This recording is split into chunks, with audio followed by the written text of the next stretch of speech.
Ben, Bold, elle a bien récupéré de son prix de Paris. On l'a mis 2 jours au paddock. Et là, il a fait un jog ce matin avec Hugues pour le décontracter un petit peu, donc tout va bien. Là, son programme, il va se reposer un petit peu pendant, on va dire, jusqu'au 20 mars à peu près, 25 mars. Et après, je vais préparer le prix de l'Atlantique pour, c'est en Anguin ça, fin avril, pour préparer le Lead Club fin mai. Bon, pour Bold, donc je ne change pas sa méthode de travail. C'est un cheval que c'est un surdoué, donc je ne change pas. Il va faire ses 4 montées ici, bien rythmées, et puis comme ça on l'aura bien pour ce Solvala.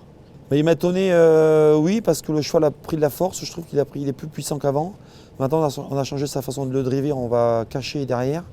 Il est bien meilleur encore en cachet. Et ça, c'est peut-être le prix Marcel Laurent qui nous a servi de leçon. Quand on a été battu, on était un peu trop offensif. Le cheval n'était pas tout à fait prêt. Et donc voilà. Bon, ça fait plaisir. Ça veut dire que le cheval, il est connu. Il est reconnu. Et puis, c'est une star un peu. Donc, c'est sympa qu'ils viennent le voir et voir comment que le cheval travaille ici à peu près. Au parieur du PMU, il faut qu'il joue déjà, pas mal, parce que là on n'est pas bien, hein, qu'il ne se relâche pas. Et puis non, je rigole, mais c'est un peu ça quoi. Puis faut qu'ils comprennent que c'est pas comme si on jouait à la Française des Jeux sur des jeux un peu, comment dire, c'est un peu la chance. Que là il y a quand même du travail derrière. Il y a des équipes, il y a beaucoup de gens qui travaillent derrière moi. Et c'est un métier quand même qui est compliqué et voilà. C'est pas que jouer à un cheval quoi. Alors j'ai 20 personnes qui travaillent avec moi. On a 2 secrétaires, on a femme de ménage, on a une douzaine de personnes qui travaillent sur le terrain, une personne qui travaille aux étalons. Et voilà, c'est une grosse équipe.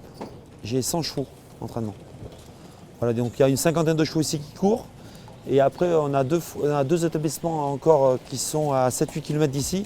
Il y a 2 fois 25 chevaux à peu près, des jeunes chevaux qui sont qualifiés ou alors des chevaux qui vont se qualifier au mois de juin. Alors moi, j'ai commencé comme beaucoup dans ce métier-là à l'école de Graigne. Donc j'avais 15 ans que je suis parti de Bordeaux. Je suis resté là-bas 3 ans à l'école.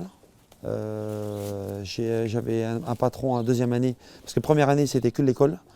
Donc on faisait voltige, monte traditionnelle, club hippique on va dire. Ensuite, en 2e année, on était chez un patron qui m'a appris le métier de atteler, comme les personnes que j'emploie ici. On attelait les chevaux, on débourrait les chevaux, on les qualifiait, on courait en course. Après, je suis passé professionnel à 20 ans et aussitôt, je me suis installé à mon compte. Voilà. Alors, le premier cheval qui m'a lancé, il s'appelait Granit de Montfort. Donc, j'avais 22 ans et c'est le premier cheval qui m'a fait gagner 4-5 courses à Vincennes. C'est Jos Verbet qui le menait. Après, j'ai eu Ipsos de Montfort qui était 3e du Critérium des 5 ans. C'est le Critérium que gagne Ipsos normal. Et ensuite, j'ai eu d'autres chevaux comme Chris du Cap-Vert qui ont gagné des quintets, Jackie l'Indien qui ont gagné des quintets aussi.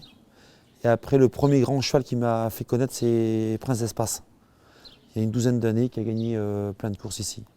Qui a gagné 700 000 € en peu de temps. Comme on peut le voir ici, c'est un peu pentu. Donc on ne savait pas comment faire la piste ici. Donc on a fait une piste un peu en montant et qui longe la route. Alors, au départ, on ne savait pas que ça allait marcher. Et en fait, dès que je suis arrivé là, on a fait ça. Et je suis tombé sur Prince d'Espace, Prince de Montfort. Donc 2 chevaux qui ont pris pratiquement 1 million d'euros. Et Olga Dubuwetz. Et j'ai eu que des bons choix après. Donc ça a dû, sans faire exprès, on a fait une bonne piste. Voilà, Eric Lafont s'est connu avec Kidou Dugoutier. Un cheval que j'avais récupéré de Thierry Duval d'Estaing et c'est un cheval qui a gagné 5 groupes 2 ici. Et on s'est connus comme ça avec Eric. Parce qu'au début, il montait des chevaux à Franck-Anne. Et après, on s'est connus comme ça. Franck, c'est un super copain. Et puis, j'y tiens, Eric, c'est un mec qui n'entraîne pas de chevaux. Il est jockey volant. Et moi, pour mon écurie, il faut une personne comme ça qui n'entraîne pas de chevaux. Comme ça, je l'ai tout le temps à peu près. Donc, on s'est connus comme ça. Il a amené Kidou Dugoutier. Ensuite, il a couru Alain Descajeul, Billy de Montfort, Vabellino, enfin tous ces chevaux-là. Et puis Rapide de Belle aussi. Ouais. Et Roxane Riff. Ah oui. Ouais. Alors, Bold Eagle, il est arrivé, donc M.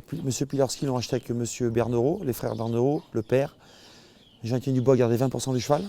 Et ensuite, il est arrivé là et ils m'ont confié le cheval. Je les ai vus aux ventes à Deauville. Ils m'ont dit tiens, on va te mettre un cheval, donc c'était Alex the Winner, le premier cheval qu'ils m'ont mis. Et après ils m'ont dit dans à peu près 3 semaines à moi, tu auras un meilleur cheval qui va arriver chez toi. Donc c'était Bold Eagle. Donc moi je ne connaissais pas forcément beaucoup ce cheval-là. Il avait couru des courses en province, gagné à Paris, mais bon, pas des grandes courses. Et ensuite je l'ai entraîné, c'était pas terrible au début, c'est un cheval un peu nonchalant. Comme au 8 du Prix de Paris, on a vu qu'il était au galop. Ben, il faisait ça aussi au début ici, donc j'ai dit tiens, pour un crack, parce que moi ils me l'ont annoncé comme crack. Donc là j'ai dit c'est sûrement un bon cheval, mais bon c'est peut-être pas un crack. Et puis à vrai dire, au fil du temps, comme j'avais Booster Winner qui était un très bon cheval, j'ai mis 3 semaines, j'ai mis le Bold ici à côté de Booster.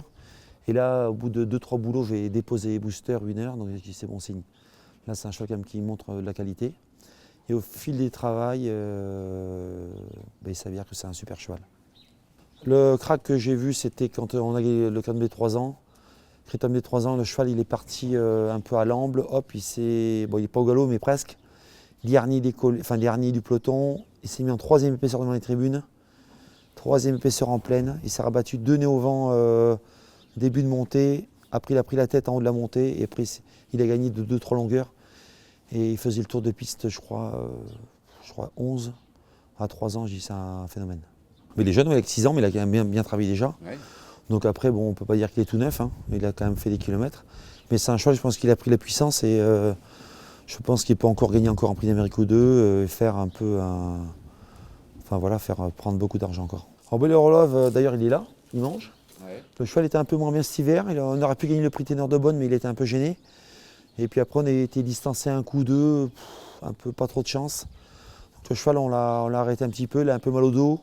Donc on l'a un peu soigné là. Et puis il va recourir soit le 17 mars à Caen.